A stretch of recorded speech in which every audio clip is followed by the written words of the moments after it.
तो पहले तो आप सब लोगों को, अभी दिवाली नजदीक आ रही है और मेरे को लगता है कि जून बैच जो है, जून बैच की दिवाली के पहले दूसरी बात नहीं होने वाली है, राइट? सो जून बैच सबको हैप्पी दिवाली। सौरभ भाई का फोटो तो देख के ही लग रहा है अभी से दिवाली उनका स्टार्ट हो गया लगता है, वैकेशन। ग्रेट। चलो, बहुत ही अच्छा समय है ये डिस्कस करने का, क्योंकि पूरी जगह पे दिवाली पीक चल रही होगी, बराबर ना? दोस्तों, आज का जो हमारा सेशन है, let me share your screen, आप ही का वर्क मैं आपके साथ शेयर करना चाहूंगा। दोस्तों, पिछले वीक हम लोगों ने टेक्निकल्स में थोड़ा और डेप्थ डाइव किया और हमने प्रयास किए। देखो, मैं प्रयास क्यों कह रहा हूं, because you all are still learning. हमने प्रयास किए चार्ट को समझने के कि वो चल चल के किधर तक चलेगा, राइट? तो उसको, ये चल चल के किधर तक चलेगा, उसको क्या बोलते हैं? टारगेट, है ना? टारगेट कितना है इस शेयर का, कितना दौड़ेगा, सो चल चल के किधर तक चलेगा। अब देखो, हकीकत की बात क्या है कि वो आपका टारगेट कुछ भी हो, उसको ऊपर खींचने का काम किसका है? फंडामेंटल का है कि नहीं?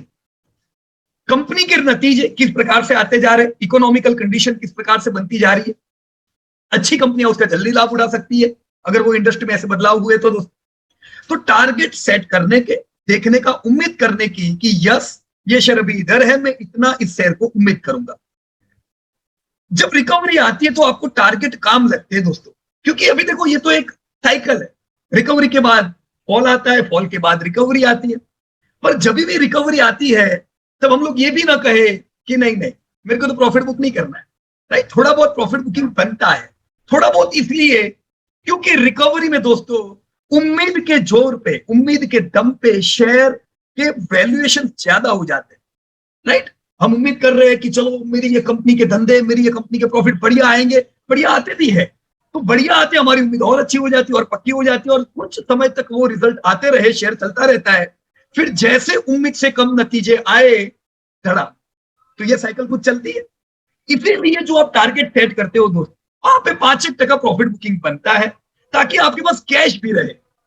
दोनों चीज जरूरी है लाइफ में। अपने पोर्टफोलियो में स्टॉक होने 100% जरूरी है दोस्त, 100% जरूरी है, राइट? क्योंकि वो होंगे तो आने वाली रिकवरी में अपने पैसे जबरदस्त बढ़ेंगे, हमें बैठे बैठे जिंदगी भर की इनकम मिलेगी। तो यस, स्टॉक्स वी नीड, ये एसेट जरूरी है, पर उसके साथ कैश भी जरूरी इसलिए है ताकि जब गिरे तब हम ऐसे करके बैठे ना रहे, है ना? जब गिरे तो हम गिरावट का भी मजा ले। 5% प्रॉफिट बुक किया होता है, पैसा रहता है, हमको लगता है चलो थोड़ा इन्फ्यूज करें। तो देखो, एक साइकोलॉजी है, जब भी आप फंड इन्फ्यूज करते हो कितना पैसा डाला जरूरी नहीं है, पर जब आप गिरावट में बाय करते हो तो उसकी खुशी आपको जरूर होगी जब वापस रिकवरी आती है, राइट? तो यही कारण है दोस्तों, थोड़ा बहुत प्रॉफिट बुकिंग, बहुत ज्यादा नहीं। मैं थोड़ा बहुत 5% इसलिए कह रहा हूं क्योंकि ऐसा भी हुआ है कि हमने बहुत ज्यादा प्रॉफिट बुक कर देते थे, फिर शेयर चलते रहते थे। अभी शेयर को तो देखो चलना ही आने वाले टाइम, तो जब वो चलेंगे तो अपने पास माल ही नहीं होगा। ऐसा गलती नहीं करना है। मैं आपको मेरा लाइव एक्सपीरियंस जरूर बताना चाहूंगा दोस्तों। 2007 की जो मंदी आई थी, वो समय में बोर हो गया था शेयर देख देख के। क्या यार, मैं उस समय म्यूचुअल फंड में भी काफी इन्वेस्ट करता था, जितना स्टॉक में पोर्टफोलियो उतना म्यूचुअल फंड में पोर्टफोलियो। अब पहले तो आदत होती है रोज देखने की, फिर रोज देखते हैं वो चलता नहीं है, चलता नहीं है। और फिर जब मेरे को गाड़ी लेनी थी, मेरे दिमाग में आया, मैंने वैसे सोचा हुआ था क्योंकि मैं डेप वेप नहीं लूंगा, गाड़ी लेंगे अपन डायरेक्ट लेंगे, राइट? तो मेरे पास आधे पैसे जमा भी हो गए थे। अब मैं सोचूं कि थोड़ी वेट करें, पर यार ये शेयर तो रोज गिरता जा रहा है, ये क्या है यार? अभी एनएससी इंडिया खोला और 5% डाउन, ये कल और 5% डाउन, तो ये तो वैसे भी डिके हो रहा है। देखा अपना माइंड कैसे प्रिपेयर होता है। जब मुझे इकोनॉमी नहीं पता चलती थी, मैं कंपनी के लॉन्ग टर्म भविष्य नहीं जानता था, इधर उधर से दिवाली पीक से और टिप से मैंने मेरा पोर्टफोलियो बनाया हुआ था, तो मेरे को खुद पे भरोसा नहीं होता था। मैंने क्या किया, बेचो यार, क्या टेंशन लेने का, रोज गिरे, इससे तो गाड़ी में जो थोड़ा बहुत पैसा अपने को जो मिस हो रहा है डाल देते। तो मैंने इधर से म्यूचुअल फंड ना शेयर ना सब बेच के लिया गाड़ी। फिर क्या हुआ, मजा आ गई। फिर और बाजार गिरा, तो और बाजार गिरा, तो हम तो रोज कहे देखो हमने बेचा और बाजार गिरा, हमने बेचा और बाजार गिरा। कितना स्मार्ट हो कि नहीं, ऐसी बातें होती है। वो गिरा इतना, राइट? तो मैं रोज गिनता था, अरे अपने को तो लाख रुपया प्रॉफिट हो रहा है बेचने पे। फिर जब उसने पलटी लगाई दोस्तों, अभी जब मैं देखता हूं, मेरे को ये सब 2009 2010 वो मेरे लिए पूरा फिर जबरदस्त प्रैक्टिकल लर्निंग का रहा। मेरे को 2009 10 11 में जब मैं पोर्टफोलियो चेक करता चला गया, मैं बोला यार कितना बड़ा गलती कर दिया। इतनी किताबें पढ़ी वॉरेन बुफे की, इतने हम लॉन्ग टर्म पे हम पूरा पॉजिटिव थे, पर फिर भी मेरे को कंपनियों पे भरोसा नहीं था, मेरे को इकोनॉमी को देखना आता नहीं था। तो क्या किया, कैश शेयर वो मैं देखूं सब 10-10 गुना आना ऐसे बढ़ चुके हैं, क्या करने का, राइट। तो बहुत बार ऐसा होगा, गिरावट में आपको ट्रेडर मिलेंगे, अरे हमको तो कोई नुकसान नहीं हुआ, हमारे तो स्टॉप लॉस आ गया, तुम फंसे हुए हो, आधे आधे शेयर के भाव हो गए, राइट, आएंगे ना ऐसे। वो जब 10 साल बाद भी आपको ट्रेडर को मिलोगे, वो कुछ कमाया नहीं हो, कुछ कमाया नहीं मतलब नॉर्मल।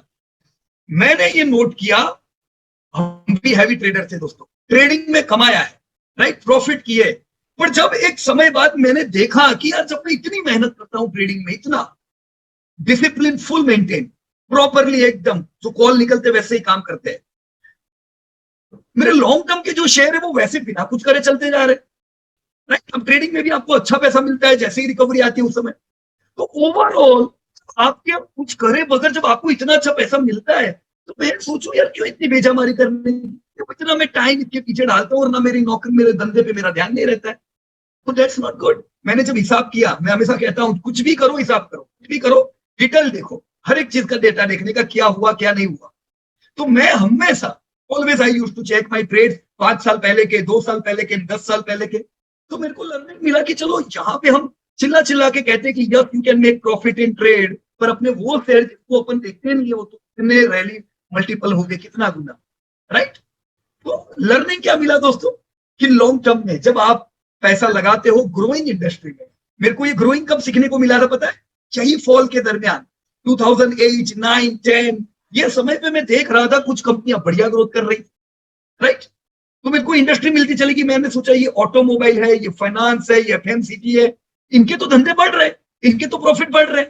वहां पे जैसे जैसे हमने पोजीशन बनानी शुरू की, धीमे धीमे बाजार 2014 में चला, पर हमारी जो कंपनियां थी वो एडवांस में चलने लगी, रैली थी, ब्रिटानिया हो गई, एशियन पेंट हो गए, ये वो टाइम के सब स्टॉक है जब जिन्होंने सबसे पहले ब्रेकआउट्स दिए थे।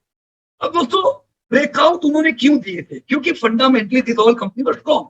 हमारे पास कुछ घटिया कंपनी भी आ गई थी, कुछ कैसे आई थी, क्योंकि हम टेक्निकल बहुत देखते थे, चार्ट में ब्रेकआउट दे दिया, ले लो यार इसको भी, फंडामेंटल तो कल सुधर जाएंगे, नहीं सुधरते, इनकी आदत नहीं जाती कभी, राइट। तो यही पूरे जो अलग अलग लर्निंग फेज से जब आप गुजरते हो, जब आप गिनते हो कितना परसेंटेज मिल रहा है क्या करने से, ये करने से क्या मिल रहा है, वो करने से क्या मिल रहा है, ऐसा करने से क्या मिल रहा है, इन सब का जो एनालिटिक्स बनता है, जब आप डॉट सारे क्रिएट करते हो दोस्तों, तो पता चलता है बाजार बहुत ही आसान है, सिंपल है, बहुत ज्यादा चिंता करने की जरूर नहीं है। बाजार जब गिरा हुआ होता है, आपके जो आप बाइंग लेवल सीखे थे last to last week, buying level के नीचे कहां लेने का, ये सब शेयर कब आएंगे बाइंग लेवल पे, बहुत से लोग पूछते हैं बाइंग लेवल दो ना, अरे अभी बाजार करेक्शन में क्या बाइंग लेवल की जरूरत है। ये टाइम पे दोस्तों आप जो स्ट्रॉन्गेस्ट कंपनी जो आप ले रहे हो, majority of your companies are in correction, यार एक्यूमुलेट करना चाहिए, राइट।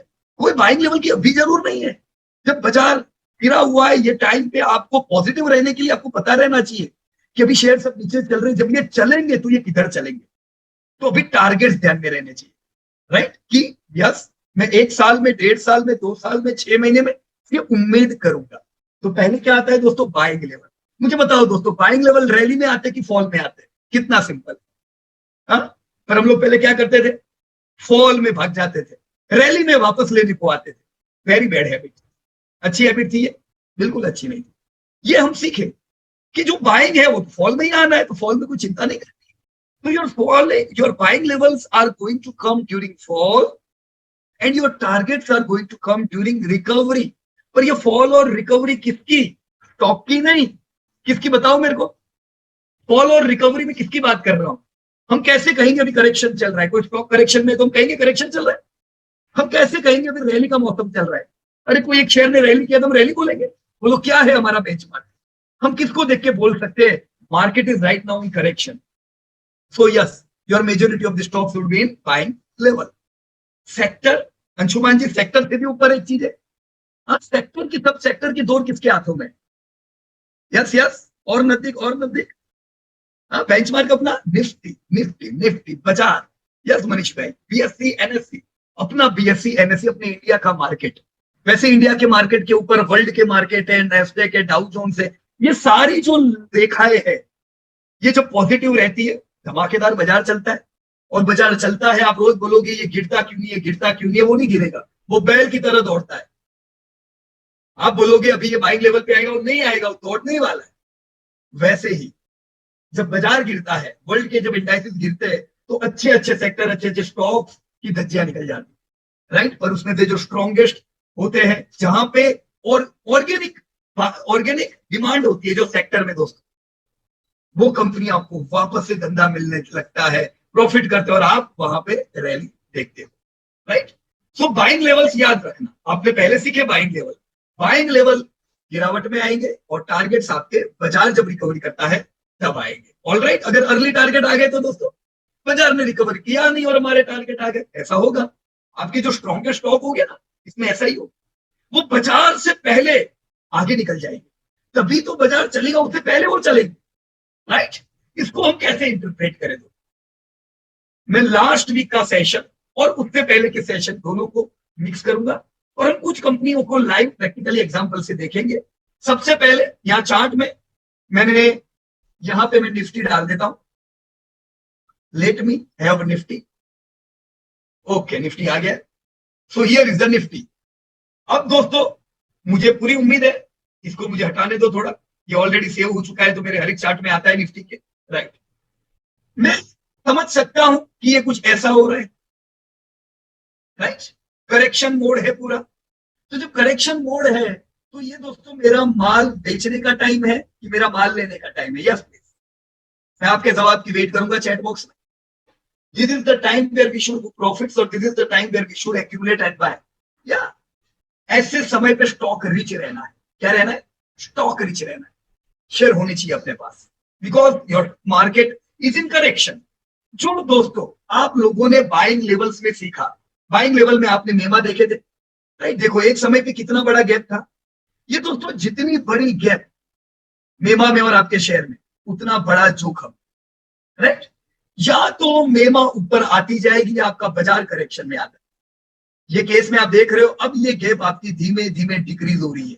तो जब गैप डिक्रीज होती है दोस्तों, तब रिस्क बढ़ता है कि रिवॉर्ड बढ़ता है? Again yes, chat box is open. As my gaps are shrinking, my risk is improving और रिस्क इज डिक्रीजिंग। या तो ये हमेशा ध्यान रखो, मेरे रिवॉर्ड बढ़ते जा रहे हैं, मेरा रिस्क घटता जा रहा है जितना मैं मेमास के नजदीक में आ रहा हूं, राइट। पर अभी तक सोचो कितना समय हो गया दोस्तों, 12 महीना होने को है, अभी तक आपका बाजार 50 मेमा नहीं आया। राइट और रॉन्ग? तो यह इंडिकेट करता है कि भारत को दोस्तों ऐसा दौड़ना है कि दुनिया देखती रह जाएगी, क्योंकि आपका बाजार 50 मेमा एक नॉर्मल चीज है, वहां आने को तैयार नहीं है यार।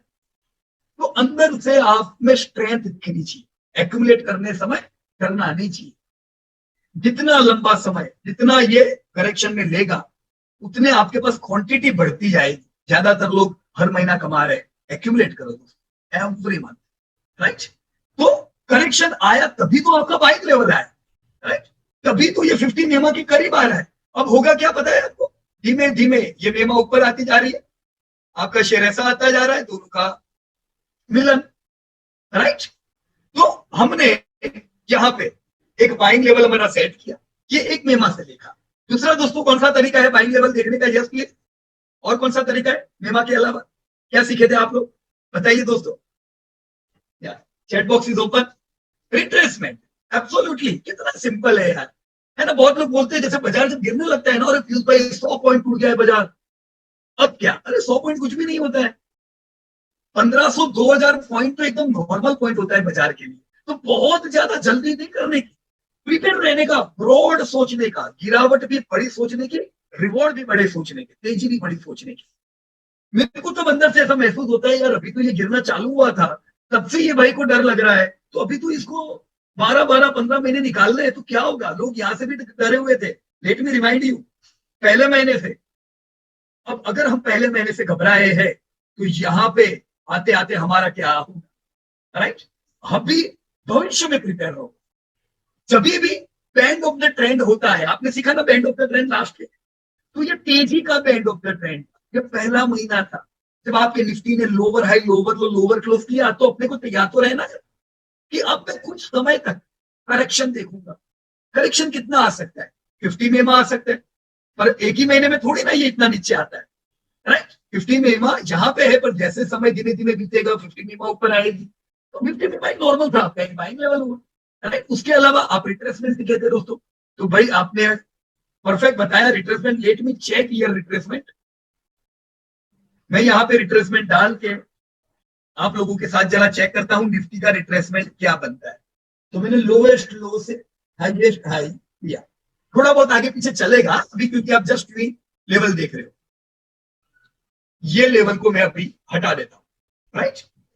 दोस्तों सबसे पहला लेवल कौन सा है बताओ, which is your first level, ये वाला, राइट। वो भी कौन सा रिट्रेसमेंट है, ये 23% है, क्योंकि बचा 23% नहीं गिरा है, 12 महीने होने को आए, कितना स्ट्रॉन्ग है। मैं तो उम्मीद करता हूं कि 23% तो गिरना चाहिए, पर नहीं, बाजार में स्ट्रेंथ इतनी है कि बाजार नीचे आने को तैयार नहीं है, राइट। तो इतना, ये ऐसे लेवल नॉर्मल देखने के, ये इंडेक्स है, इंडेक्स जल्दी नहीं आएगा, पर अगर इंडेक्स आता है तो स्टॉक के क्या हाल होते हैं, राइट। जहां पे हमने, मैं यहाँ पे गिन रहा हूं कितने महीने हुए, ये हम 12वें महीने में है करेक्शन के, राइट। तो बहुत खुशी की बात है कि 12 महीने हो गए, पर अभी भी बाजार अपने पहले टारगेट रिट्रेसमेंट के या 50 एमआ पे भी नहीं आया होगा। So this shows how strong is your country. This is Nifty. Let me delete my Nifty. मैं यहाँ पे डिलीट कर देता हूं दोस्तों। मैं आपको याद भी करा दूं यहाँ पे कि जब बाजार ऐसे टूट रहा था ए बी सी, या बाजार ने पहली बार बैंड ऑफ द ट्रेंड दिया था, देखा है ना आपने दोस्तों। हमने स्पेशली निफ्टी की एक मीटिंग की थी 3 महीने पहले, इसी चीज के लिए, क्योंकि मैं चाहता था ये समय पे ज्यादा से ज्यादा लोग देखे कि बाजार में बैंड ऑफ द ट्रेंड आने की उम्मीद है, और यहाँ पे शेयर जो लेते हैं अपन, उसमें अच्छे वैल्यूएशन मिलते हैं, राइट। तो ऐसे मौके आपको 12 महीने में हर बार नहीं मिलेंगे। ये कितना मौका मिला आपको, इतना गिरने के बाद यहाँ पे बैंड ऑफ द ट्रेंड आने का उम्मीद था, राइट। अब यहां से अगर बाजार चला तो हमारा टारगेट कितना होता है पता है उस समय, इतना नॉर्मल, वो तो आ गया ये 2 महीने पहले। तो बाजार ने अपना एक छोटा सा कॉल था, तो छोटा सा टारगेट खत्म किया। पर ये जो डेटा हमने देखे, इसको अगर मैं नास्डेक से कंपेयर करूं दोस्तों, let it open, this is Nasdaq composite. सबसे पहला टारगेट क्या था दोस्तों, व्हाट इज दिस, 50 में है ना। तो अभी कितनी खुशी की बात है कि नास्डेक उसके तुरंत ही 50 में पे आया, और अगर आप इधर ध्यान दो तो उसको गिरना नहीं था। देखो नीचे से बाइंग आया कि नहीं, गिरा और वो ऊपर क्लोज हुआ। दूसरे महीने उसने बैंड ऑफ द ट्रेंड देने का प्रयास किया, ये क्या हुआ, 50 में उसने तोड़ा, राइट। तो ऐसा होता है, जहां पे इन्वेस्टर आए थे उनको उम्मीद थी कि मेरा नास्डेक चलेगा, तो ये है दोस्तों fake band of the trend. और इसीलिए अब ये 50 में के नीचे है। मैंने आप लोगों को पिछले महीने याद कराया था कि ये अपना नास्डेक का टारगेट रखना चाहिए, अंदाजे से 100 में बनता है, राइट, क्योंकि 50 में के नीचे ट्रेड कर रहा है, ऑलराइट। तो नास्डेक इज वीक, ये आपके, अगर आप मेमा की भाषा में देखो तो मेमा के टारगेट पे है। अगर आप इसे, वैसे ये वर्ल्ड का स्ट्रॉन्गेस्ट मार्केट है,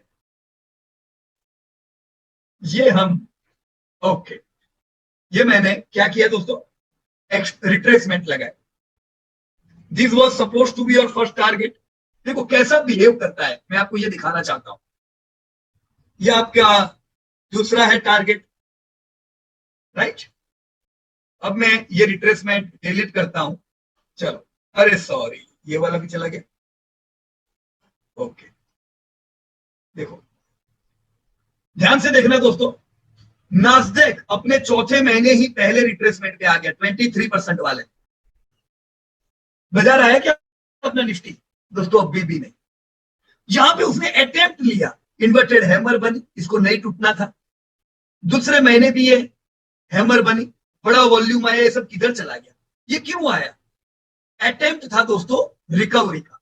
पर ये महीने ने दोस्तों आपको क्या कह दिया एडवांस में, कि मैं पूरा प्रयत्न कर रहा हूं पर मैं ठीक नहीं पाऊंगा, और ये सीधा लाइन के नीचे 50 मेमा, अभी 50 मेमा के भी नीचे, राइट फ्रेंड्स। तो अभी अगर आप यूएस मार्केट में इन्वेस्ट करते हो, आपको ये लेवल के लिए तैयार रहना चाहिए, नहीं रहना चाहिए दोस्तों, 100 मेमा। ट्रेंड पूरा नेगेटिव है, beyond band of the trend नहीं है, ये उल्टा है, उल्टा चलने का कोशिश कर रहा है पर बार बार गिर रहा है, और ये बैंड ऑफ द ट्रेंड आया। देखो इसकी आदत समझो नास्डैक की, मैं जब भी गिरूंगा इतना गिरूंगा। ये मेरा पहला अटेम्प्ट में गिरावट, ये मेरी दूसरे अटेम्प्ट में गिरावट, इसको गिन लो। जो भी यूएस के इन्वेस्टर है ये गिन लो और इतना ही ये एरो सेट करो, क्योंकि इसकी आदत है। तेजी तब तक नहीं आएगी जब तक ये अपनी आदत को बदलेगी नहीं, राइट। अगर यूएस में ही इन्वेस्ट करना है दोस्तों तो उनके लिए ये डेफिनेटली बाइंग लेवल हो सकता है, पर हमें देखना चाहिए कि स्ट्रॉन्ग कंट्री कौन सा है। जो हमें यहाँ पे इंडिया मिला, तो हमने डाउ जोन्स, तो हमने नास्डैक, हमने निफ्टी को कंपेयर किया, और ये सब देखने के बाद अब आप समझ लो, आप ध्यान रखो दोस्तों कि बाजार अच्छे हाल में नहीं है, तो आपको सब अच्छे लेवल पे मिलेंगे, सस्ते मिलेंगे, राइट, सस्ते मिलेंगे, आपको फायदा होगा। तो ऐसे जब भी मौके मिलते हैं सस्ते लेने के, उनका फायदा उठाना चाहिए। ऑलराइट दोस्तों, सर मैं आपके जो आपने जो यहाँ पे लिखा हुआ है आपकी क्वेरीज, उस पर भी हम लोग आते हैं, right. So now I am moving toward your companies दोस्तों। मैंने देखा आप में से कई लोगों ने आपकी कुछ कंपनी के डिटेल चार्ट्स भी डाले हुए, मुझे बहुत खुशी हुई, ग्रेट, आप लोग अच्छा काम कर रहे हो, राइट। मेरे को थोड़ी क्वेरी भी मिली आपने, राइट, आपने कुछ चैट बॉक्स में लिखा हुआ था, तो मैं आगे बढ़ू उससे पहले ये थोड़े आपके चैट बॉक्स भी देख लेता हूं, राइट। रियांशी शाह, तो Riyanshi, is this correct estimate? Riyanshi ने एस्टिमेट किया था, देखो इस कंपनी का, ये है पीवीआर, राइट। अब ये पीवीआर का रियांशी का एस्टिमेट कब का था? ये 14 सितंबर को इसने किया, राइट। तो अभी तो कौन सा महीना चल रहा है? अभी किया, अभी अक्टूबर आ गया, राइट। अब रियांशी को क्या करना चाहिए? अब रियांशी को यहां पे उन्होंने क्वार्टर वन का जो एस्टिमेट किया था, राइट, देखो क्वार्टर वन में ये 52% का सेल्स ग्रोथ था। ये क्यों था दोस्तों? क्योंकि पीवीआर के केस में जब क्वार्टर वन था, देखो आप इनके नतीजे देखो, यस, क्वार्टर वन में बिल्कुल धंधा नहीं था, क्योंकि ये सब लॉकडाउन वाला जमाना चल रहा था, वेव 2, राइट। तो नॉर्मल पीवीआर को हर 4 महीने में कितना धंधा होना चाहिए वैसे देखा जाए तो ये 34,34 करोड़ का टर्नओवर करती थी। तो 8-10 हजार का करोड़ का तो टर्नओवर होना चाहिए ना क्वार्टर का, पर नहीं आता है उनका। 8,000 करोड़ के बदले 800 करोड़ भी नहीं था, यानी ये वेव 2 में अफेक्टेड थी। अभी वापस मल्टीप्लेक्स चालू हो चुके थे, इनको बढ़िया ग्रोथ मिला, तो रियांशी ने प्रॉपर काम किया। रियांशी, आपने सेल्स ग्रोथ का डेटा डाला था, आपने प्रॉफिट ग्रोथ का डेटा डाला था। इंपॉर्टेंट चीज समझने की थी यहाँ पे कि PVR was making loss, this Q1 PVR has made profit. तो मार्जिन को ध्यान में रखो, राइट, ये मार्जिन बड़े काम की चीज है। जब आप एस्टिमेट लो तो मार्जिन को डिक्रीज मत करो रियांशी। देखो आपने बिल्कुल सही किया, आपने सेल्स प्रॉपर लिए हुए, 100% उम्मीद करनी चाहिए, राइट, लेकिन प्रॉफिट आप उम्मीद नहीं कर सकते हो, पर मार्जिन देखने, अगर क्वार्टर वन में इसने 5.5% का मार्जिन रखा है, तो हम अभी ये उम्मीद करके चलेंगे कि चलो 5.5% का मार्जिन भी रहता है तो भी अच्छी बात है। अब आप क्या करो रियांशी, H1 के रिजल्ट आ गए, क्वार्टर 2 के, उसको इसके अंदर फीड कर लो और देखो कि आपने जो उम्मीद की थी कि ऐसे नतीजे आ रहे, राइट फ्रेंड्स। सो पीवीआर का डेटा रियांशी ने डाला है, तो आप सबको भी दोस्तों देख लेना चाहिए। देखो कितना बढ़िया डेटा उसने बनाया है, सेल्स इनके जबरदस्त धंधे बढ़ते थे दोस्तों। जैसे आज डिमार्ट चलता है, राइट, डिमार्ट अलग अलग डिपार्टमेंट स्टोर खोलता जाता है, इनके धंधे बढ़ते जाते हैं। उसी प्रकार से पीवीआर, जो एक जमाने में खाली मेगा सिटी, मेट्रो सिटी में हुआ करता था, वो कितने सारे शहरों में फैला।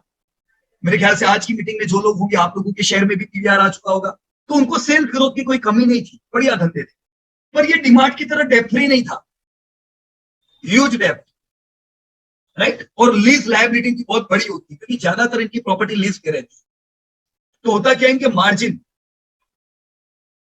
कम रहते, और कंपनी ने कंसिस्टेंट प्रॉफिट अब तक किया था, लेकिन ये लॉस क्यों किया, कोई बता सकते हैं? 8,000 करोड़ का लॉस कैसे? 8,000 करोड़ का, या मकरंद भाई ने बिल्कुल सही बताया है। कोविड, देखो कोविड में क्या हुआ, प्रॉफिट नहीं गिरा, धंधे ही नहीं थे। 34,000 करोड़ का टर्नओवर 3,000 करोड़ आएगा तो प्रॉफिट किधर से करेंगे? अगर आप गिनो, जितना इन्होंने 10 साल में कमाया था, ये एक ही साल में लॉस हो गया। ऑलराइट, दूसरे साल लॉस कम हुए, तो ये पॉजिटिव चीज है। रिकवरी आई, पर हमेशा देखने का, या प्री कोविड लेवल से ज्यादा रिकवरी आई दोस्तों? Yes please. क्या इसका धंधा कोविड से पहले जो था उसको पार कर गया दोस्तों? नहीं किया। तो इसे हम क्या कहेंगे बताइए? This is Covid affected industry, right. अब ये साल रियांशी ने 100% ग्रोथ की उम्मीद रखी है, लेकिन अगर ये 100% ग्रोथ करेगा तो भी दोस्तों ये टर्नओवर नहीं आने वाला है 34,000 करोड़, राइट। तो इसको ग्रोथ और तगड़ा करना पड़ेगा। देख लो आप H1 के डेटा डाल के मुझे बताना आप कि अब आपकी क्या उम्मीद है यहाँ, राइट। चार्ट भी पीवीआर ने डाला हुआ है दोस्तों। ये भयंकर बड़ी गिरावट क्यों आई? क्योंकि इन्वेस्टर समझ गए दोस्तों। ये ही समझना है, इन्वेस्टर को पता चल गया लॉकडाउन है, लॉकडाउन खुलेगा कब पता नहीं है, कब पिक्चर देखने आएंगे, हमारा धंधा तो नहीं चलने वाला है। तो जबरदस्त गिरावट, राइट। ये एग्जैक्ट दोस्तों आपके गोल्डन रिट्रेसमेंट तक गिरा 61.8%। बाइंग आया, इन्वर्टेड हैमर देखोगे और बड़ा वॉल्यूम देखोगे, right. This both things are suggesting कि इन्वेस्टर नीचे के लेवल पे बुलिश है, इधर नहीं। तो लोअर लेवल पे बुलिश तो रहने का। फिर ये रिकवरी आती जा रही है, पर इसकी रिकवरी कैसी आई दोस्तों? क्या ये कोविड के लेवल को पार करके ऊपर गया? यस और नो फ्रेंड्स? क्या ये कोविड के लेवल को पार कर सका दोस्तों? नो। Why no? क्यों दोस्तों ये नहीं निकल सका दोस्तों? आपके फंडामेंटल में आंसर है इसका, क्योंकि इसका धंधा नहीं हुआ है कोविड के जितना। अब दोस्तों आपको दूसरा सवाल होना चाहिए कि मेरे पास अगर पीवीआर है, मैं कब उम्मीद करूं कि ये प्री कोविड लेवल पे जाए? आंसर भी आपके पास है दोस्तों। जब ये धंधा ये 34,000 करोड़ को पार करेगा, जब आपके लाइफ टाइम हाई प्रॉफिट आएंगे या आने की उम्मीद होगी, समझ लो ये प्री कोविड लेवल पार होंगे। जब तक दोस्तों आपका शेयर प्री कोविड लेवल पार नहीं कर सकता है, तब तक ये अफेक्टेड है। ऑलराइट दोस्तों, तो this is how you can interpret chart. आपने 50 मेमा 100 मेमा पे अगर लिया तो दोस्तों कोई नुकसान नहीं हुआ है। आप बोलोगे यार इसके भी नीचे आ गया, कोई दिक्कत नहीं, 100 मेमा है। पर लोअर लेवल पे दोस्तों जो बाय करते हो कभी दुखी नहीं होते। दुखी कौन होता है पता है? जो तेजी में उड़ते घोड़े पे सवार हो जाता है, दौड़ते नहीं उड़ते घोड़े पे, राइट। उनको थोड़ा समय राह देखना पड़ता है। पर अगर आप मंदी में ले रहे हो तो पूछो नहीं पीयूष भाई मैं गलती तो नहीं कर रहा हूं, कोई पूछने का जरूर नहीं है। You are doing right if you are accumulating and buying during fall, right. So it was a very good example दोस्तों। और दूसरा एक मैंने चैट बॉक्स देखा था, ये भी पुराना है, पर आपने यहाँ पे फोन पे प्राइवेट लिमिटेड लिखा था, ये क्या कहना चाहते थे शैलेश भाई आप? क्या शैलेश भाई परब फ्रॉम गोवा? जी सर। फोन पे सर अभी मुझे याद नहीं आ रहा है। कोई बात नहीं, कोई बात नहीं। देखो थिंक एंड मैं आपको कोई बात नहीं, मैं थोड़ा याद करा दूं शैलेश भाई आप शायद आपने देखा होगा कंपनी का शेयर होल्डिंग पैटर्न, और शेयर होल्डिंग पैटर्न में आपने देखा कि फोन पे प्राइवेट लिमिटेड ने भी मैपमा इंडिया में इन्वेस्ट किया है, राइट। तो यस बिल्कुल सही बात है आपकी। ये हमने जब आईपीओ आया था तब भी बताया था सर, राइट, कि फोन पे का भी एक अच्छा सा इन्वेस्टमेंट है, राइट। जी सर। या अब मैं थोड़ा आपकी कंपनियों के आगे बढ़ना चाहता हूं। तो यस मैंने कुछ लेटेस्ट रिजल्ट डाल के रखे दोस्तों। तो मैं मेरी भी जो अभी लेटेस्ट नतीजे आए मैंने इसलिए डाले ताकि हम थोड़े प्रैक्टिकल एग्जांपल ले सके कैसे रिजल्ट आ रहे हैं और चार्ट उसको कैसा रिफ्लेक्ट कर रहे हैं, राइट। तो शुरुआत में मेरी कंपनी से करूं कि आप अपनी कंपनी डिस्कस करना चाहोगे तो पहले आपकी कंपनी लेते हैं, राइट। या अगर आप चाहते हो तो आप चैट बॉक्स में अपनी कंपनी का नाम लिख लीजिए, I will open your company, और साथ में हम दूसरी कंपनियां भी चेक करते रहेंगे। हमें वाइड वेराइटी ऑफ कंपनीज चाहिए, एग्जाम्पल चाहिए, ताकि ऐसा नहीं कि नहीं ये तो यहां हुआ है, हर जगह होना चाहिए। मतलब आप जो थीम पे चल रहे हो वो हर जगह चलनी चाहिए, राइट। सो एक्सिस बैंक, मंजित कुमार त्रिपाठी। मंजित भाई एक्सिस बैंक पे आपने काम किया हुआ है यहाँ पे? मंजित भाई एक्सिस बैंक पे तो काम ही नहीं है आपका, या अनम्यूट करो ना। नहीं सर, उसमें सर काम नहीं किया सर। ओके सर थोड़ा फीडबैक चाहिए था सर, क्योंकि सर ये काफी मतलब कंटिन्यू सर मतलब पूरा हाई पे ही जा रहा है, नीचे नहीं आ रहा है सर, थोड़ा इसलिए थोड़ा कुछ जानकारी चाहिए था। हाई पे जा रहा है तो अच्छा है ना मंजित भाई? Yes yes yes yes sir, yes sir.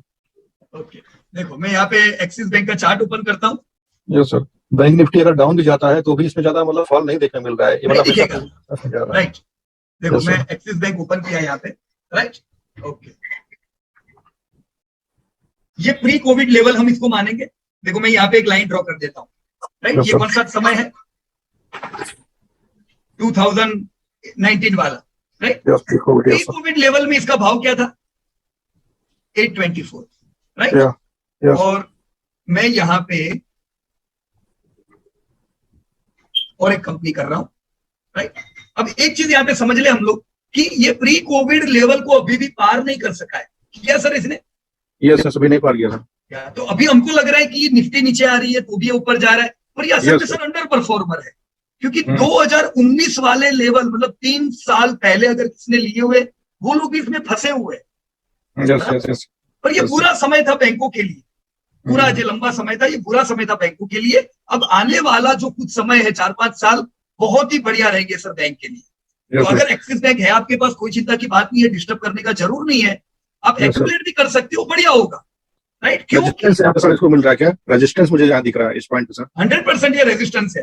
ये कौन सा Yes. वाला रेजिस्टेंस है? 2019 वाला। Yes, देखो yes, yes. एक बार वहां से गिरा, Yes, 3-4 बार से। में आया, राइट? ये उसका दूसरा अटेम्प्ट था और ये उसका तीसरा अटेम्प्ट था, right sir?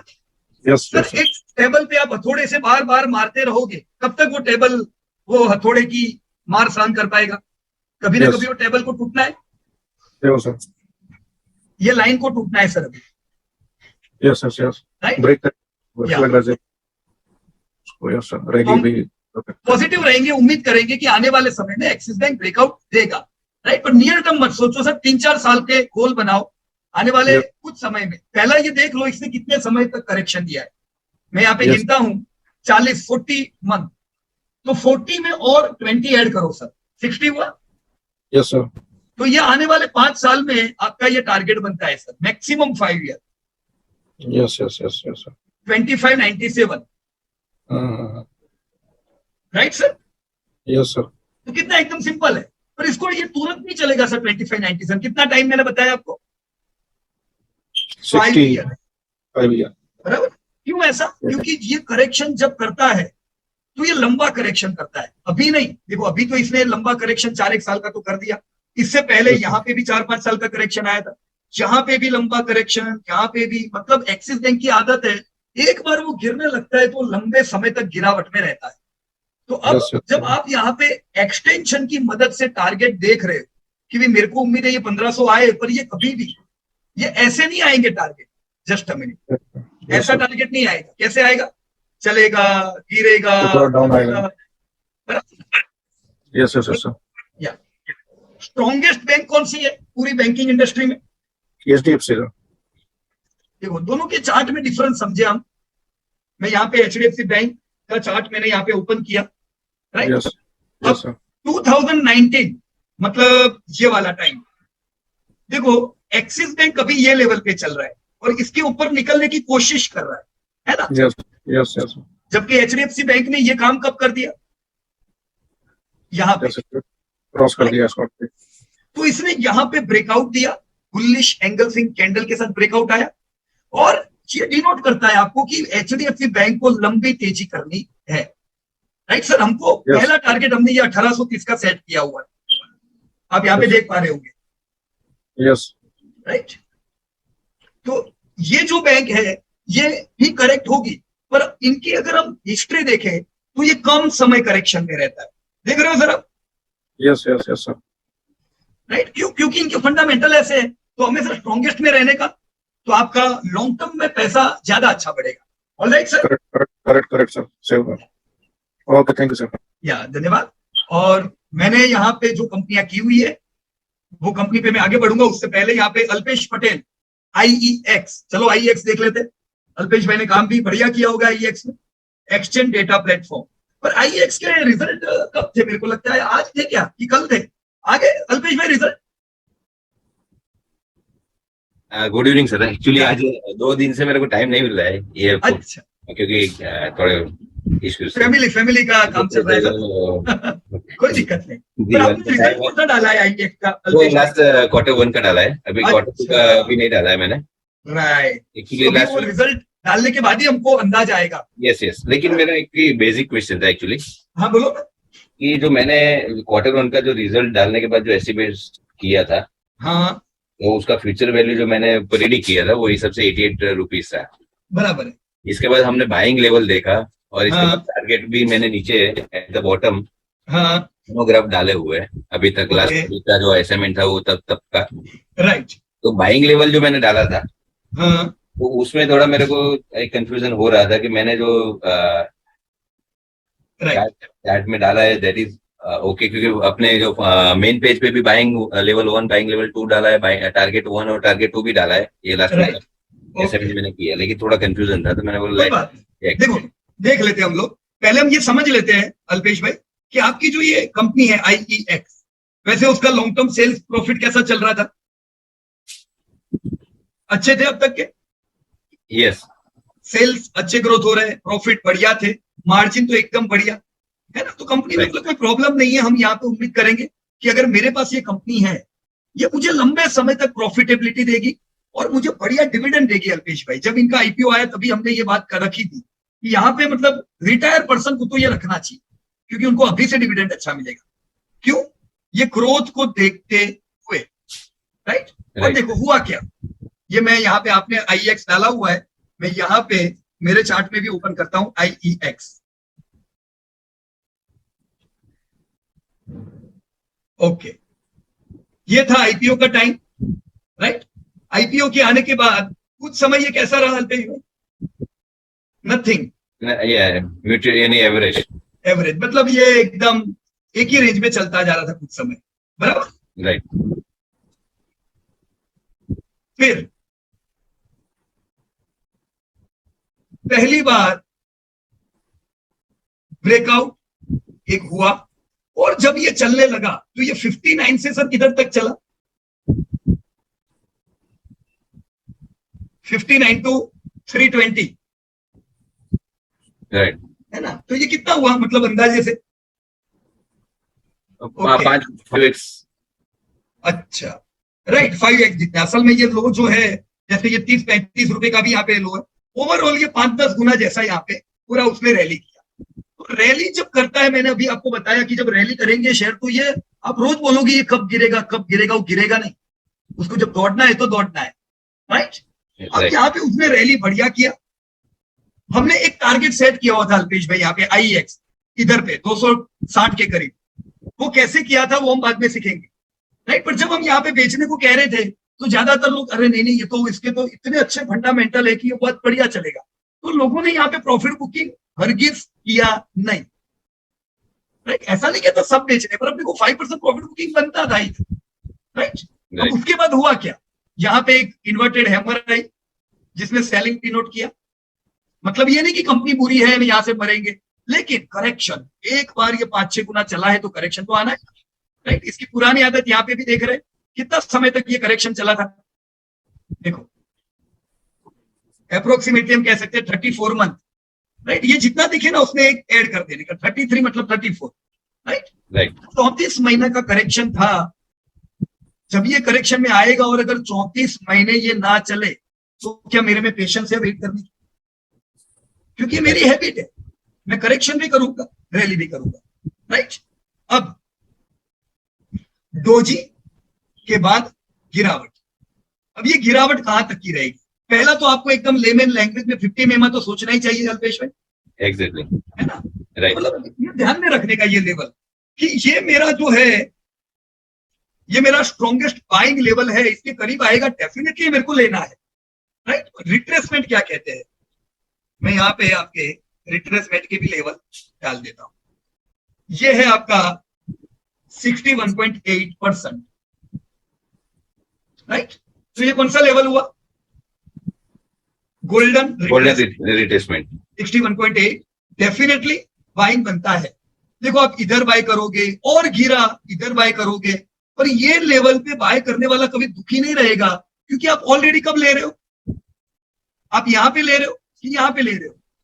At the bottom, आप फॉल में ले रहे हो, फॉल में। जब ये रैली चल रही थी और ये पहले दूसरे महीने थे और हम इसी प्रकार की हमारी ऑनलाइन मीटिंग चल रही थी, तो बहुत लोगों के साथ जब हम ये करेक्शन की बात करते थे, तेजी में किसी को पचता नहीं था करेक्शन, वो बोलते थे नहीं पर गिरा नहीं तो पीयूष भाई तो मैं तो रह ही जाऊंगा, मैं IEX ले ही नहीं पाऊंगा। अभी मैं सेम लोगों का क्वेरी देखता हूं कि अरे अभी ये चलेगा कि नहीं। तो यही साइकोलॉजी है बाजार की। आपको लगेगा ये गिरेगा नहीं, गिरने के बाद लगेगा चलेगा चलेगा नहीं, कोई माया जाल में नहीं फंसना है। कभी ये नहीं बोलने का कि गिरेगा नहीं तो, और कभी ये नहीं बोलने का चलेगा नहीं तो, क्योंकि दोनों ही बाजार के ट्रेंड होते हैं। ऑलराइट अल्पेश भाई, राइट। तो अपना अभी कौन सा टाइम चल रहा है, क्या करेंगे इधर? Accumulation, maximum accumulation.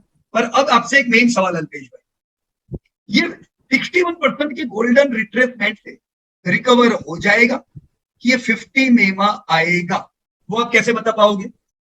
वो नेक्स्ट मंथ का जो कैंडल बनेगा, हम्म, और वो अगर वहां बीओटी दिया, हाँ और पैरेलली वो Q2 का जो रिजल्ट है, हाँ, देखो सबसे पहले पहले अल्पेश भाई, पहले Q2 का रिजल्ट ध्यान में रखो, राइट, राइट ना? Q2 का रिजल्ट मेरे ख्याल से आज या कल था, यानी उसको देख लेना, क्योंकि मैंने एक चीज आपके रिजल्ट में देखी, गौर करने लायक, राइट? और वो क्या है, देखो इधर ट्रेंड कैसा है आपका आईएक्स का, कैसे सेल्स आते थे इनके? ऑलमोस्ट 45, 42, जबरदस्त ग्रोथ था, राइट, 42, 36, मतलब पिछला साल 36% का ग्रोथ। ये सब बढ़िया है, क्योंकि इंडिया का जीडीपी कितने से बढ़ता है? 10%। तो 10 से ऊपर वाली सब फिगर तो एकदम एक्स्ट्रा, और ये तो इंडिया से 4 गुना तेजी से धंधा कर रहा है, राइट? राइट, अभी मैंने एक चीज देखी, और वो ये है, 8%। मतलब क्या आपको इसमें क्या डिनोट किया, Q1 के नतीजे कैसे हैं? Q1 के नतीजे अंडर परफॉर्मर, यानी उनका जो सेल्स ग्रोथ है Yes, और प्रॉफिटेबिलिटी दोनों में मार पड़ रही है। That means there is something hidden news और something we need to check it out. News नहीं अल्पेश भाई, क्योंकि न्यूज पहले होती यानी है, बैलेंस ये तो रिजल्ट है, Yes. आ चुका है, बराबर ना? राइट? अब 36% से हम Q1 में 8% देख रहे हैं। प्रॉफिट अभी मत देखो अल्पेश भाई, बराबर है? राइट, प्रॉफिट हम भूल जाते हैं, पहले डिमांड हम देखते हैं कि डिमांड मस्त थी और यहाँ पे डिमांड में गिरावट आई, तो अगर आपके सेल्स गिरेंगे तो इफेक्ट किधर आएगी? अगर सेल्स गिरेंगे तो सबसे पहले ज्यादा से ज्यादा प्राइस पे इफेक्ट आएगा। हाँ, देखो सेल्स की गिरावट की इफेक्ट प्रॉफिट पे आएगी और भाव पे पड़ेगी, बराबर? Q1 ये कहता है कि मेरा नियर टर्म हाल अच्छा नहीं, राइट? अब अगर Q2 के नतीजे भी ऐसे आए, ऐसे, तो क्या होगा? 50 मेमा, राइट, बराबर ना? पर अगर इंप्रूवमेंट करके आया तो फिर तो समझ लो 61% पे घूमेगा ये, रिवर्स कर दिया। तो इसको कितना टूटना है, कितना चलना है, ये सारी की सारी चीजें किसके ऊपर डिपेंड है?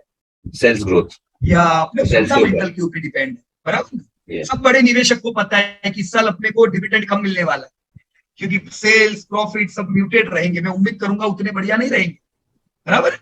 जब वो पॉजिटिव होंगे तब आपको रिकवरी दिखेगी। पर फिर भी एज अ इन्वेस्टर हमें क्या करना चाहिए?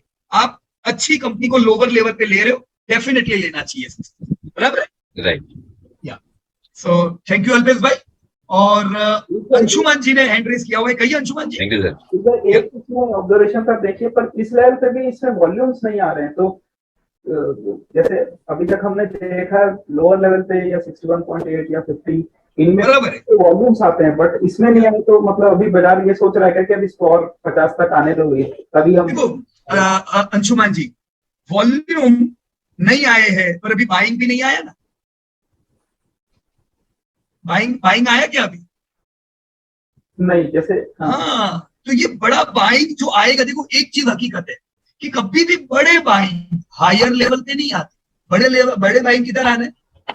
लोअर लेवल पे। तो बाइंग इसको इधर आना है एकदम बड़ा, या और अगर नीचे आते हैं नतीजों से 50 मेमा पे तो इधर आना है। और यहाँ पे आपको समझेगा बड़ा बाइंग, बुलिश एंगल फिंग। ये कैसी कैंडल है? बड़ी कैंडल आपको लोअर लेवल पे दिखेगी और बड़े वॉल्यूम के साथ दिखेगी, राइट? पर उसको टाइम है अभी, बराबर? ठीक है, थैंक यू। सो अभी आईएक्स पे हमारी बात हुई, और मैं आपके साथ 2-3 कंपनियां और डिस्कस करूंगा जिनके अभी लेटेस्ट नतीजे आए हुए हैं, राइट? और वो लेटेस्ट नतीजों में जैसे टीसीएस है, टाटा एलेक्सी है, श्री सीमेंट है, एचडीएफसी बैंक है, डीमार्ट है, राइट? तो इन कुछ कंपनियों पे बात करेंगे हम लोग यहाँ पे लेटेस्ट नतीजों के साथ। और साथ ही में आपने अगर किसी ने H1 के नतीजे डाल दिए तो मुझे पहले बता देना दो, क्योंकि हमें H1 लेटेस्ट नतीजे 100% डिस्कस करने हैं, बराबर? अभी श्री सीमेंट में गिरावट आई, देखा आप लोगों ने? Shri cement, this is your Shri cement, और ये मैंने आप लोगों के साथ एक्सेल शीट भी शेयर की थी, राइट? देखो वैसे फर्स्ट प्रायोरिटी कौन सी है? अल्ट्राटेक। सीमेंट का राजा कौन है? UltraTech, right. श्री सीमेंट भी बढ़िया कंपनी है एकदम। आप अगर इनके ट्रेंड देखो, दीज आर द ट्रेंड। आपके सामने 300 करोड़ का टर्नओवर 15,000 करोड़ में कन्वर्ट हो चुका है। 2 करोड़ का प्रॉफिट 2,000 करोड़ में कन्वर्ट हो गया है। तो ये कितना गुना हुआ? 1000 गुना प्रॉफिट बढ़ा है। तो भाव में कैसा रिफ्लेक्शन है दोस्तों?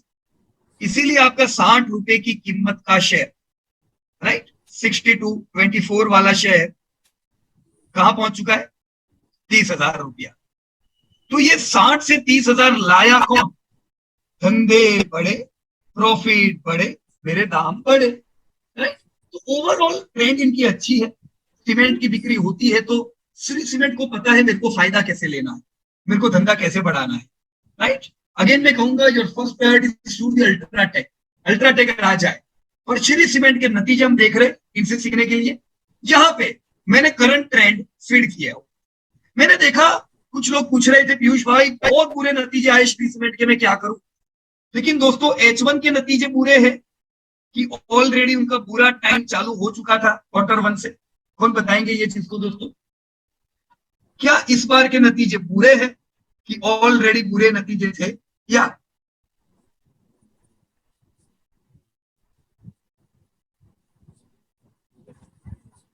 करेक्ट क्या था यहां पे? देखो डिमांड जबरदस्त है, तो इसलिए तो कहते हैं इंडिया में डिमांड की तो कमी ही नहीं है, राइट।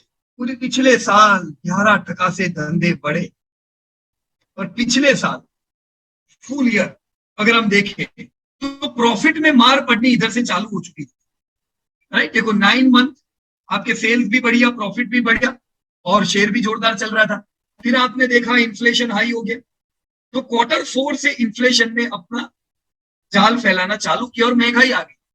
तो Q4 में ही आपने देखा प्रॉफिट गिर गए, धंधे इतनी इफेक्ट नहीं थी पर प्रॉफिट इनके गिर गए। Q4 फाइनेंशियल ईयर खत्म हुआ, Q1 आया। Q1 में डिमांड मजबूत है दोस्तों, एकदम कोई कमी नहीं है डिमांड में। आप देख रहे हो कितने इंफ्रास्ट्रक्चर के काम हो रहे हैं रोज में इंडिया में, कोई ना कोई जगह पे नए शिलान्यास देख रहा हूं, नए ओपनिंग देख रहा हूं।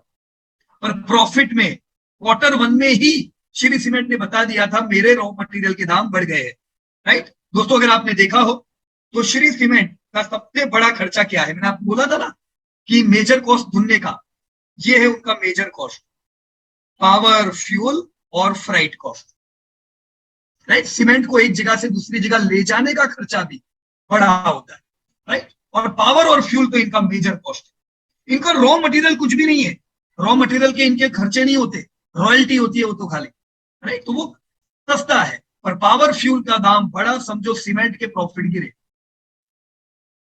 कितना % से खर्चा बढ़ गया पावर फ्यूल का, दिख रहा है दोस्तों आप लोगों को? 100%। यार धंधा बढ़ा 21% से, तो पावर फ्यूल का खर्चा भी 21% से बढ़ना चाहिए। पर कितने से बढ़ा? डबल, 100%। दोस्तों आपने इसकी इफेक्ट प्रॉफिट में Q1 में देखी थी, और अभी अगर आप चार्ट देखोगे तो आपको पता चलेगा श्री सीमेंट अभी नहीं गिरा है। श्री सीमेंट जब से इन्फ्लेशन ने अपना फन फैलाया है, श्री सीमेंट में करेक्शन स्टार्ट, राइट। ये तो अभी के नतीजे, तो अभी तो खाली इतना फॉल आया, फॉल तो उसका कंटिन्यू है, राइट। तो अब ये श्री सीमेंट, अभी प्रॉब्लम किधर है वो समझ गए ना?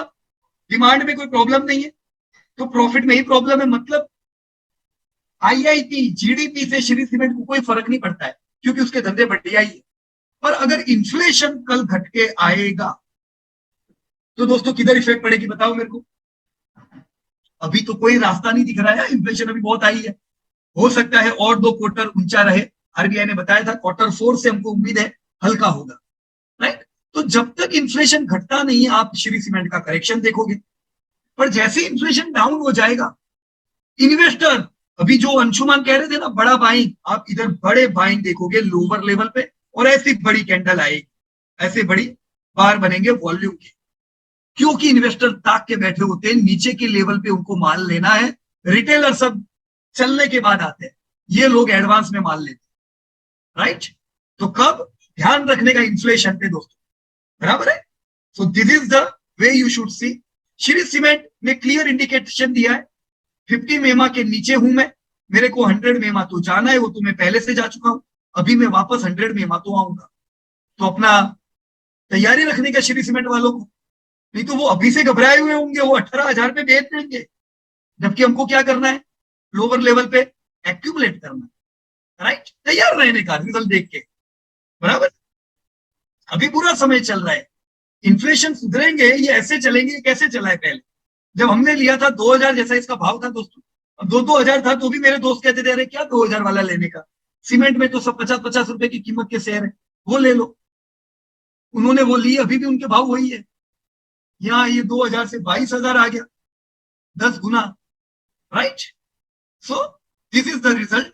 हमने दोस्तों श्री सीमेंट के ट्रेंड देखा, मैंने देखा कि धंधे बढ़िया बढ़े, पर धंधे से ज्यादा खर्चे बढ़े। मैंने देखा खर्चा किसने बढ़ाया, तो पावर फ्यूल ने बढ़ाया। मैंने देखा ट्रेंड कैसा चल रहा है, क्योंकि मेरे को अगर नीचे से लेना है, राइट, लोअर लेवल पे लेना है, तो मेरे को ट्रेंड समझना है, right. Yes, Shri cement is trading in the buying zone. अगर मैं ये लेवल पे लेता हूं, मैं 100 मेमा पे लेता हूं, मेरा सबका टारगेट मेरा ये रहेगा, राइट। मैं इधर किधर बेचूंगा नहीं। अगर मैं यहाँ पे 10 शेयर लेता हूं, मैं हो सकता है 1-2 शेयर यहाँ पे बुक करूं, पर उससे पहले कभी याद नहीं आएगा बुक करने, बराबर।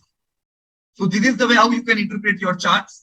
यहाँ पे जब 2008 का फॉल आया था, आप चेक कर सकते हो कैसी गिरावट आई, जबरदस्त वो समय पे।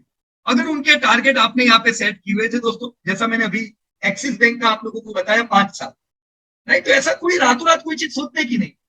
श्री सीमेंट कब से करेक्शन में था, कितना समय रहा, 35 मंथ, तो 35 में और 50% ऐड कर दो, राइट। यहाँ पे भी हुए 4-5 साल, ये आ गया आपका 4-5 साल में टारगेट। सब जो फंडामेंटली स्ट्रांग है, जिनके धंधे बढ़ने हैं, उनके प्रॉफिट बढ़ने हैं, अगर क्वालिटी है, ग्रोथ क्वालिटी है, तो आपको 10-10 गुना रैली मिलनी है, कोई उसको रोक नहीं सकता, तो बराबर है। दिस वॉज श्री सीमेंट दोस्तों। उसके साथ ही मैं चाहूंगा आप लोग HDFC बैंक देख लो, अभी हमने एक्सिस बैंक की बात की थी दोस्तों, दिस इज HDFC बैंक।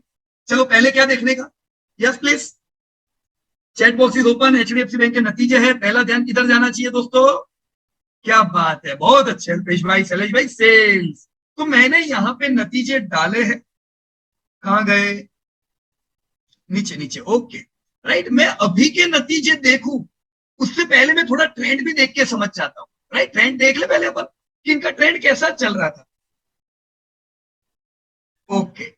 ये है करंट ट्रेंड, इधर हियर, दिस वन, राइट। देखो ट्रेंड अगर मैं देख रहा हूं, तो 9 महीने के जब नतीजे आए थे, खाली 8% का सेल्स ग्रोथ था दोस्तों, 8% बिल्कुल घटिया ग्रोथ था, क्योंकि पोस्ट कोविड इंडिया का जीडीपी बढ़िया बढ़ रहा था, ये तो इंडिया के जीडीपी से भी कम ग्रोथ था, राइट। तो हमको पता है क्यों, हमने काफी बार डिस्कस किया कि क्रेडिट ग्रोथ कम था, तो फाइनेंस कंपनी, बैंक सब करेक्शन में थे, तो खाली 7-8% का ग्रोथ अच्छा नहीं था।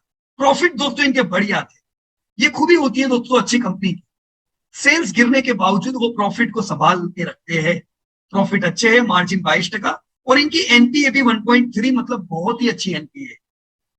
फिर एनुअल नतीजे आए, कुछ खास उन्होंने कुछ किया नहीं, कैसा ग्रोथ था, 7%। तो सेल्स में यहां पे देख रहा हूं दोस्तों वैसे के वैसा, इसीलिए शेयर भी आपका करेक्शन में था। Q1 में नतीजे आए दोस्तों, और Q1 में मेरे को एक चीज पसंद आई, और वो क्या थी, सेल्स ग्रोथ, राइट। देखो इकोनॉमिकल डेटा देखो, आरबीआई ने बोल दिया था कि क्रेडिट ग्रोथ 14% से बढ़ रहा है, तो अगर क्रेडिट ग्रोथ 14% से है, तो अपनी कंपनी के भी तो धंधे बढ़ने हैं, अभी अपनी कंपनी थोड़ी ना 60% ग्रोथ पे रहेगी। See your company sales growth was good, profit तो इनके अच्छे ही थे, एनपीए कम ही है, तो यस यहां पे कम से कम हमने गिरावट बंद हो गई। H1 के नतीजे आए उससे पहले हमने एक चीज बता दी थी कि वापस आरबीआई की जो मीट हुई, आरबीआई ने बोला कि 14% का क्रेडिट ग्रोथ 16% पहुंच चुका है, मतलब अब क्रेडिट ग्रोथ और इंक्रीज हुआ है। तो मैं क्या उम्मीद करूंगा कि मेरे HDFC बैंक का धंधा गिर के आएगा, कैसा आया दोस्तों, मोर इंप्रूवमेंट, है ना। डिमांड दोस्तों बढ़ती जा रही है, तो जरूर मुझे उम्मीद पॉजिटिव है दोस्तों। क्या उम्मीद किया हमने कि इस साल एचडीएफसी बैंक का 19% जितना ग्रोथ रहना चाहिए। दोस्तों मैं उम्मीद कर रहा हूं कंपनी की प्रॉफिटेबिलिटी इंक्रीज हो, राइट, ये मेरे एक्सपेक्टेशन है। मैंने यहाँ पे नीचे रिजल्ट डाले हुए लेटेस्ट, दोस्तों आप लोगों को भी अपनी सब कंपनी के नतीजे डाल लें। सेल्स 16% से बढ़े पर खर्चे सेल्स से ज्यादा बढ़े, देख रहे हो दोस्तों। तो मेरे को पता रहना चाहिए, एक नेगेटिव चीज भी है कि धंधे बढ़ रहे, ये खर्चे भी बढ़ गए इनके, राइट। प्रॉफिट फिर भी अच्छे आए, ये खुशी की बात है, पर मेरे को देखना पड़ेगा ये इतना खर्चा किधर कर रहे हैं। तो ये कहां देखेंगे दोस्तों, यहाँ चैट बॉक्स इज ओपन। मुझे कैसे पता चले कंपनी का खर्चा कहां पे बढ़ रहा है, कितना बढ़ रहा है? यस प्लीज, क्या देखे बोलो?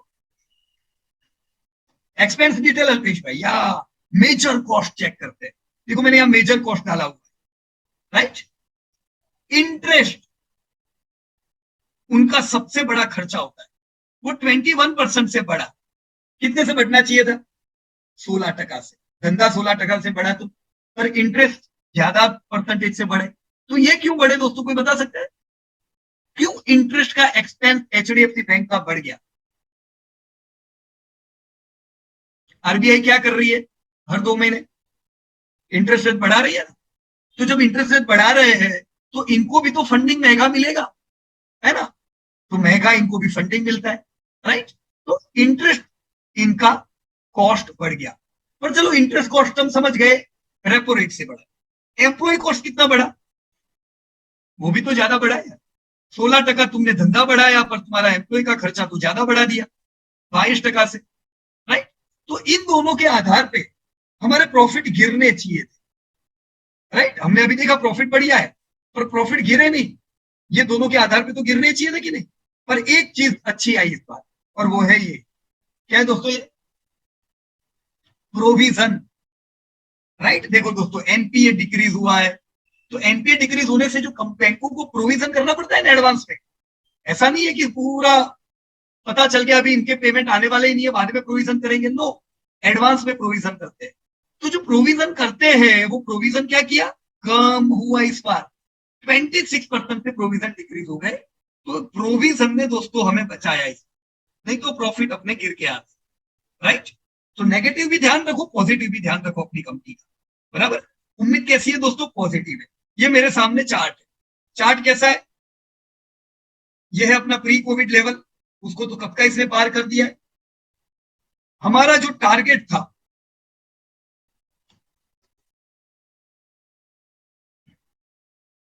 ये मैंने एचडीएफसी बैंक ओपन किया, राइट। ब्रेकआउट के बाद जो हमारा जो 1830 का जो हमारा टारगेट की जो उम्मीद है, ये कुछ ही समय में दोस्तों हम देखेंगे। तो आप जो भी लोग इसको नीचे एक्यूमुलेट कर रहे हो, कोई 5-10%, 15% पे बेचने का जरूर नहीं है। अभी तक रिजल्ट म्यूटेड थे, अब म्यूटेड नहीं है। मतलब अब हम बढ़िया रिकवरी देखेंगे 1823 तरफ की। दोस्तों हम एचडीएफसी बैंक में बरसों से हमने काफी अलग अलग फॉल में एक्यूमुलेट किया हुआ है। यस, 1830 पे हम 5% प्रॉफिट बुकिंग जरूर करेंगे। 1000 शेयर है, डेफिनेटली 100 शेयर है तो 5 तो बेच ही सकते, right. So this is how you can interpret your fundamentals with chart. दोस्तों फंडामेंटल के बगैर देखा हुआ चार्ट बेकार है, और खाली फंडामेंटल देखे तो आपको प्रॉपर बाइंग लेवल समझ में नहीं आता, राइट। तो दोनों चीजों को साथ में चेक करके दोस्तों आप लोग आगे बढ़ सकते, राइट। तो शैलेश भाई, यस आपने हैंड रेस किया हुआ है, कहिए शैलेश भाई। सर मेरा क्वेरी था, जैसे जब बाइंग लेवल पे आता है या अच्छा प्राइस पे आता है तो एक्यूमुलेशन करना चाहिए, तो जाना कितना एक्यूमुलेशन करना चाहिए? फॉर एग्जांपल कंसीडर कीजिए कि 1 लाख फंड है फॉर एग्जांपल अवेलेबल, मतलब या कुछ शेयर ऑलरेडी उस पर्टिकुलर स्टॉक के हैं, तो एक्यूमुलेशन कितना करना चाहिए? देखो शैलेश भाई, पहले क्या करना है, हमने लिस्ट तो बना दिया हमारी अलग अलग कंपनी का, कौन सी कंपनी हमको बाय करनी है, राइट। जी, उसके जी, साथ हमें कौन सी कंपनी में कितना वेटेज रखना है वो भी लिस्ट बनाना है। अच्छा, बाइंग लेवल और टारगेट जितने इंपॉर्टेंट नहीं है ना, उतना ये वेटेज इंपॉर्टेंट है। ओके। अब आपने जब वेटेज बना दिया कि भाई फॉर एग्जांपल जैसे हम लोग ये करते हैं, एचडीएफसी बैंक में 5 से 6% का वेटेज रखते हैं, राइट। जी, जी, ये हमें ग्रोथ भी अच्छा मिलने की उम्मीद है, क्वालिटी में भी इसका मतलब कोई तोड़ नहीं है, तो अच्छी कंपनी है ये, इन्वेस्ट करना चाहिए। अब 5-6% अगर इन्वेस्ट करेंगे तो आप अपने पोर्टफोलियो में जो SIP करो जो लो, ऐसे लो कि आपका वेटेज इतना ही रहे। अभी अगर आप HDFC पे बाय करोगे तो दूसरे भी जो आपके जो स्टॉक है जो आपके रडार में है वो भी सर बाइंग लेवल पे ही होंगे ना। ओके ओके ओके ओके ज्यादातर शेयर आपके बाइंग लेवल पे होंगे, पर आप एक एक करके थोड़ा थोड़ा करके एक्यूमुलेट हर महीना करते जाओ, वेटेज से बढ़ाने का नहीं सर। जी समझ गया पर ये हम इसको डेप्थ में जो आखिरी जो हमारा एपिसोड है पोर्टफोलियो बिल्डिंग, उसमें थोड़ा हम इसको क्लियर करेंगे, बराबर। ठीक है सर। ओके, और यस अंशुमन कहिए। भाई एक जो जैसे हमने मेजर कॉस्ट देखा था HDFC में, हाँ जी, एक तो इंटरेस्ट बढ़ गया, एम्प्लॉय कॉस्ट बढ़ गया, बट जैसे आप बता रहे थे प्रोविजन ने हमको सेव किया था, ये प्रोविजन अगले क्वार्टर में भी कैरी ओवर होता है क्या? जैसे अभी इंटरेस्ट और एम्प्लॉय का हमें मालूम है, अगले क्वार्टर में भी कम नेगेटिव भी रहेगा, तो ये प्रोविजन का हम कैसे? देखो प्रोविजन जनरली क्या होता है, इतना बड़ा नहीं होता है अंशुमन, ये बड़ा है 7,500 करोड़ का प्रोविजन, मतलब बड़ी चीज हुई है, राइट। तो ये असल में इतने बड़े प्रोविजन नहीं होते, प्रोविजन नॉर्मल छोटे मोटे आते रहते हैं। पर कोविड के बाद क्या था ना कि मोराटोरियम पीरियड लिया हुआ था, राइट। वो समय में प्रोविजन सारी बैंक्स के हाई थे, तो हमें डर था कि अरे अचानक ऐसा ना हो जाए कि बड़े प्रोविजन है और सही में उनके इंस्टॉलमेंट ही ना आए, तो उसकी प्रोविजन की इफेक्ट सीधी किधर पड़ेगी, हम अचानक देखेंगे कि कंपनी लॉस में आ गई, राइट। तो ये अचानक नहीं होता है, पहले से प्रोविजन में वो हमें इंटीमेट किया होता है कि देखो हमारे प्रोविजन बढ़ रहे हैं, अब ये रियल भी हो सकते हैं, राइट। तो यहाँ पे ये जो 7431 का जो हम यहाँ पे प्रोविजन इनका देख रहे हैं बहुत कम है। अब ये धीमे धीमे क्या होगा, अब हम उम्मीद कर रहे हैं सर NPA डिक्रीज होंगे धीमे धीमे, तो ये प्रोविजन आपका हर क्वार्टर में डिक्रीज होता जाएगा, बराबर ना। मैंने इससे पहले जो रिजल्ट बताए थे उसमें प्रोविजन और कम हो गए, इस बार और कम हुए, तो ये ट्रेंड भी हम तैयार हो, बराबर ना। कम से कम हमको ये 5-6 हजार करोड़ का फायदा प्रॉफिट में होने वाला है, बराबर। So this was something, some normal detail about your HDFC bank. यहाँ पे डिमांड है, अब मैं कुछ नहीं बोलूंगा, मैं चाहूंगा आप लोग चलो कौन मेरे को हैंड रेस करके बताओ, कौन एक्सप्लेन करना चाहेंगे एक एक करके। Anybody who will like to explain, मैं डेटा थोड़ा बता दूंगा, आप समझाना हमको कि यस डिमांड के नतीजे कैसे है। अंशुमान क्या बात है, बढ़िया, ग्रेट अंशुमान। चलो अंशुमान सबसे पहले हम ट्रेंड देखेंगे, बराबर ना। ये नतीजे तो अभी आए, इससे पहले डिमांड का क्या हाल था, आप एक्सप्लेन करोगे थोड़ा? Yes please.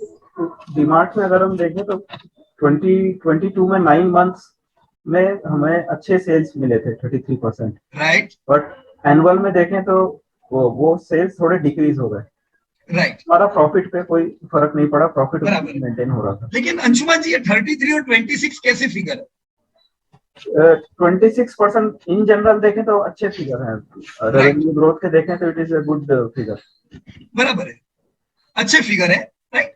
और इमर्जिंग कंपनियों में वैसे हमको 30-35% उम्मीद करना चाहिए, बराबर ना। 26% भी ये वो समय है जहां पे सब ज्यादातर चीजें अभी अफेक्टेड है, राइट। पर ऐसे समय पे भी 26% का ग्रोथ है, तो ओके, बढ़िया फिगर है, हम मानते हैं।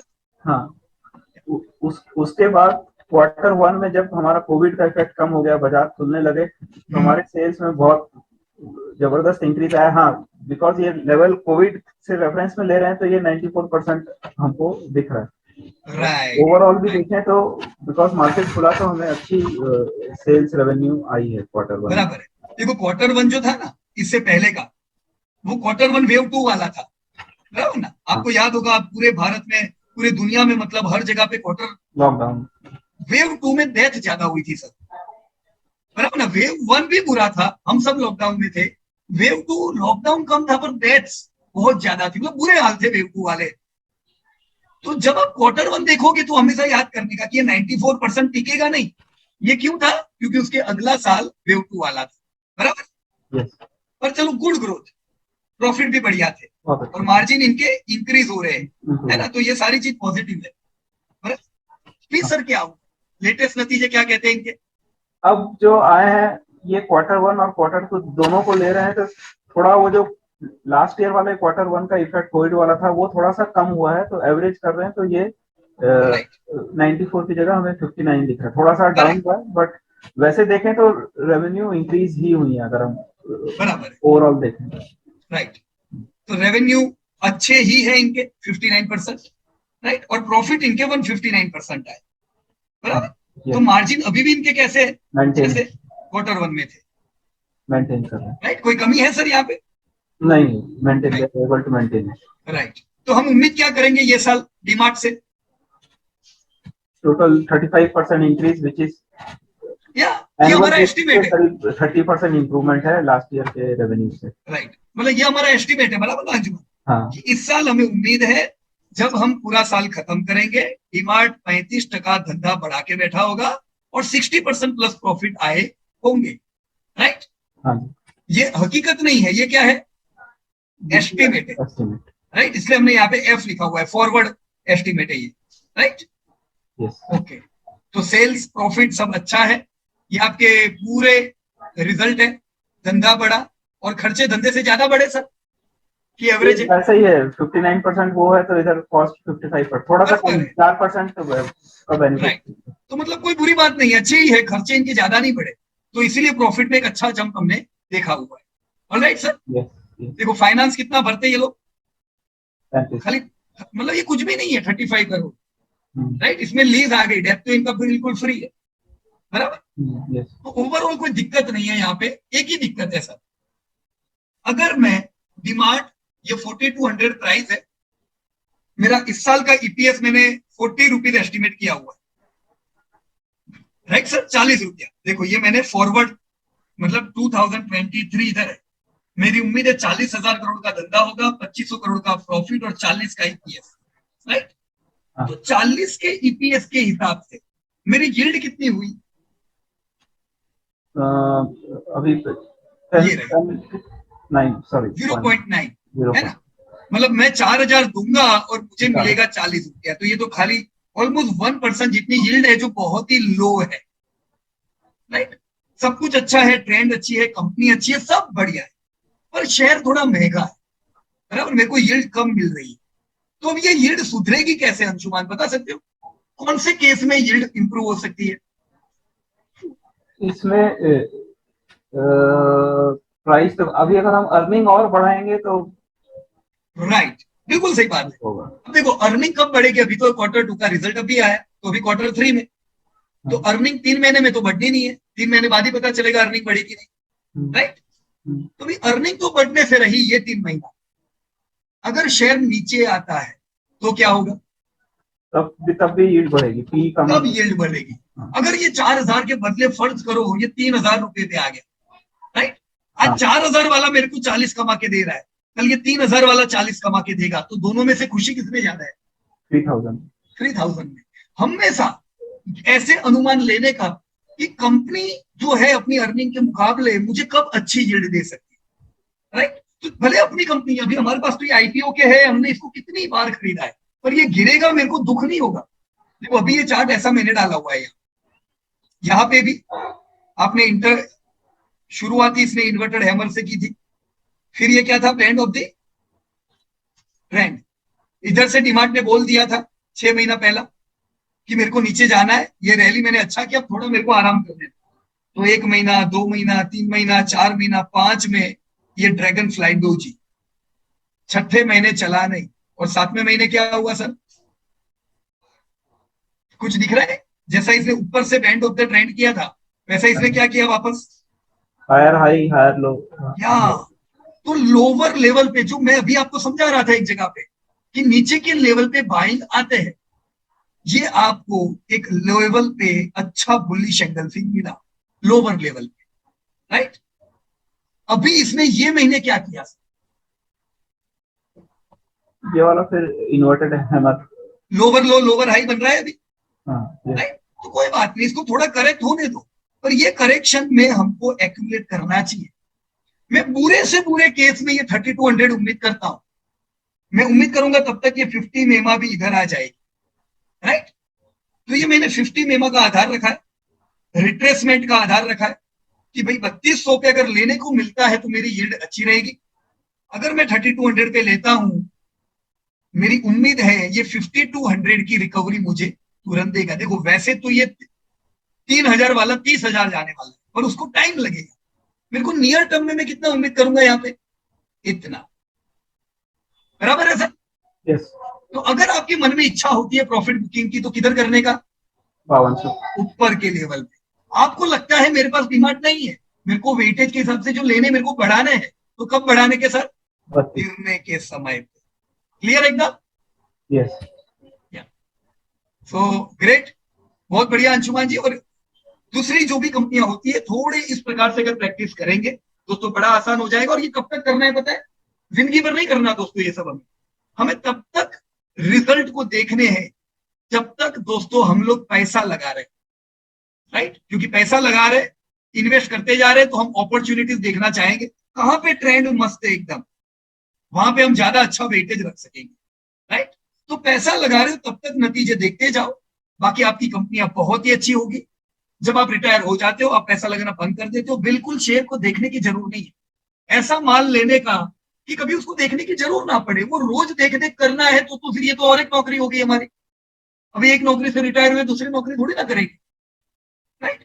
हमें जिंदगी भर रिसर्च नहीं करना है, रिसर्च करना है पैसे डालते time. Once you are retire, पूरी ये बुकलेट बंद कर दो, शांति से आराम करो। जो कंपनी आपने ली हुई है ये तगड़ी चलेगी और ये नहीं चलेगी, तो मेरे को बताओ दोस्तों कौन सी चलेगी? डिमांड जैसी कंपनी जो पूरी डेब्ट फ्री है, जिसका बढ़िया ग्रोथ है, एक्सपांशन मोड में है, वो नहीं चलेगी रिटेल में, डाइवर्सिफाइड रिटेल में। तो क्या वो डेब्ट बर्डन वाली चलेगी? वो आपको ये प्रॉफिटेबिलिटी दे ही नहीं सकती दोस्तों, जो है डिमांड दे रहा है आपको। ऑलराइट, तो हैव कॉन्फिडेंस, शांति से करो अपनी नौकरी, अपनी बिजनेस को ध्यान में रख के वहां से 100% फोकस अपने काम पे करना है, शेयर बाजार पे नहीं, राइट? और जब आप सीख रहे हो तब तक शेयर बाजार को प्रायोरिटी दो, ताकि आपकी लर्निंग एक लेवल पे आ जाए, फिर आपको रिजल्ट देखने की जरूरत नहीं पड़ेगी दोस्तों। एडवांस में सब पता होगा कि डिमांड ऐसी है, मेरी कंपनी के धंधे ऐसे आएंगे, इन्फ्लेशन ऐसा है, मेरी कंपनी के प्रॉफिट ऐसे आएंगे। ऑलराइट दोस्तों, so this is the way you can track your companies. Next week हमको और थोड़ा काम करना है, राइट? आपका जून बैच, मुझे उम्मीद है धीमे धीमे दोस्तों जैसे हम लोग आगे बढ़ते जा रहे हैं, आपको काफी क्लियरिटी होती जा रही होगी। और जैसे हम और क्लोजिंग पे पहुंचेंगे, हाई क्लियरिटी रहनी चाहिए, राइट फ्रेंड्स? और आपको मेरी ओर से काम करना है, मेरी ओर से आपको हर एक कंपनी का, भले किसी ने भी काम किया है, उनके डेटा को देखना है दोस्तों, राइट? साना ने काम किया है, शैलेश भाई ने किया है, check each and everybody's homework और देखो, राइट? रियल डेटा से जो ज्ञान मिलेगा वो कोई मीडिया से नहीं मिल पाएगा, राइट दोस्तों? तो मैं वापस से एज यूजुअल कल और परसों ये 2 दिन में मैं आपका नया एपिसोड अपडेट कर दूंगा दोस्तों। मुझे नए एपिसोड में आपको नियर टर्म टारगेट बताने हैं, क्योंकि मैंने आपको ये तो बताया नहीं है कि ये मैं 1830 किधर से लाया, बताया है क्या? नहीं बताया है। मैंने आपको कौन सा टारगेट बताया? ये वाला कि भी HDFC 2-3 सालों में 3100 आएगा, इसको आना ही है और कोई रोक नहीं सकता है। Sales, profit, everything is good.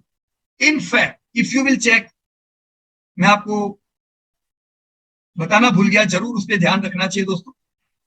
Yield जो मैं कह रहा था, HDFC बैंक की यील्ड कितनी है दोस्तों?